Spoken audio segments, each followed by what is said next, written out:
එක මැච් එකක ගෝල 23ක් තනියම ගහපු හිරගෙදරදිත් කුසලාන දිනපු පාපන්දු ලෝකයේ සිනාවේ මැජික්කරු රොනාල්ඩීනියෝ. පාපන්දු ක්‍රීඩාව කියන්නේ නිකම්ම දුවලා පයින් ගහලා දිනන්න විතරක් තියෙන සෙල්ලමක් නෙමෙයි කියලා මුළු ලෝකෙටම පෙන්වලා දීපු ක්‍රීඩාව ඇතුළට සතුට සහ කලාව අරන් ආපු එකම ඉන්ද්‍රජාලයක් ඉන්නවා. ඔහු තමයි බ්‍රසීලයේ සුපිරි තරුව රොනාල්ඩීනියෝ. තරගයක් දිනුවත් පෙරදුනත් ඒ හැම වෙලාවකම මුහුණේ තිබුණේ ඒ අවිහිංසක හිනාවයි. ඒ නිසාම ඔහුට ප්‍රතිවාදී රසිකයෝ පවා ආදරය කළා. රොනාල්ඩීනියෝ කියන්නේ කුඩා කාලේ ඉඳන්ම වෙනස්ම මට්ටමක හිටපු ක්‍රීඩකයෙක්. ඔහු වයස අවුරුදු 13 ඔහුගේ පාසලේ කණ්ඩායම වෙනුවෙන් ක්‍රීඩා කළ එක්තරා දේශීය තරගයකදී ඔහු මුළු ලෝකෙම අවධානය දිනා ගන්නවා.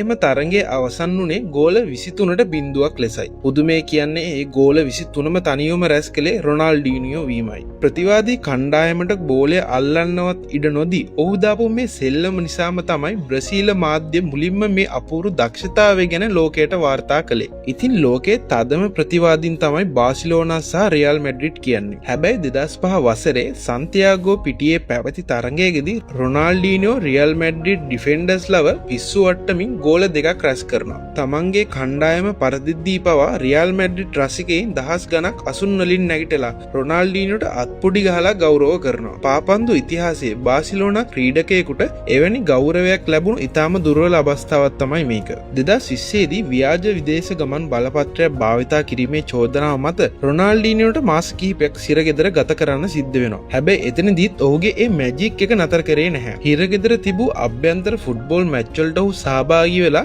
අවසන් මහා තරගයෙන් ඔහුගේ කණ්ඩායම 11ට 2ක් ලෙස දිනද්දී රොනාල්ඩීනියෝ ගෝල 5ක් රැස් කරලා ඉතිරි ගෝල 6ටම ඇසිස්ට් කළා. දන්නවද ඒ තරගාවලියේ ශූරතාව වෙනුවෙන් ඔහුට ලැබුණ තෑග්ග මොකක්ද කියලා? ඒ තමයි කිලෝග්‍රෑම් 16ක් බරති කරකැව් ඌරු මස් කැබැල්ලා. 2005 වසරේදී නයිකි සමාගම විසින් රොනාල්ඩීනියෝ යොදාගෙන ක්‍රොස්බාර් චැලෙන්ජ් වෙළඳ දැන්වීමක් නිර්මාණය කරනවා. එහිදී ඔහු පිටියේ කෙළවරක සිට බෝලය ගෝල කණුවේ ඉහළ ක්‍රොස්බාර් එකේ වද්දමින් බෝලය බිම වදින්න නොදී නැවතත් පාලනය කරන හැටි පෙන්වනවා. මේ එවකට අලුතින්ම ආරම්භ කර YouTube වෙබ් අඩවියේ views මිලියනක් පසු කළ ලෝක ඉතිහාසයේ ප්‍රථම වීඩියෝ බවට පත් වෙනවා. මෙතනින් එහාට ගියාම පාපන්දු ලෝකයේ ක්‍රීඩකයෙකුට දිනන්න පුළුවන් ලෝකයේ ලොකුම සහ වටිනාම ලෝක කුසලාන තමන්ගේ නමට ලියාගන්න රොනාල්ඩීනියෝ පාපන්දු ලෝකයේ ක්‍රීඩකයෙකුට දිනන්න පුළුවන් ලොකුම සහ වටිනාම කුසලාන හතරම තමන්ගේ නමට ලියාගන්න රොනාල්ඩීනියෝ සමත් වෙනවා. ලෝක ඉතිහාසයේම මේ වාර්තාව තියෙන්නේ ක්‍රීඩකයින්ගෙන් 40කට විතරයි. ඉතින් මේ රොනාල්ඩීනියෝ කියන්නේ නිකම්ම සල්ලි වලට හෝ ජයග්‍රහණ වලට විතරක් සෙල්ලම් කරපු ක්‍රීඩකයෙක් නෙවෙයි.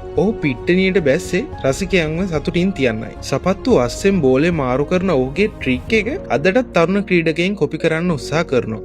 ඉතින් ඔහු පාපන්දු ක්‍රීඩාව තමන්ට ආවේනික කලාවක් බවට පත් කරගත් සැබෑ ඉන්ද්‍රජාලිකයෙක්.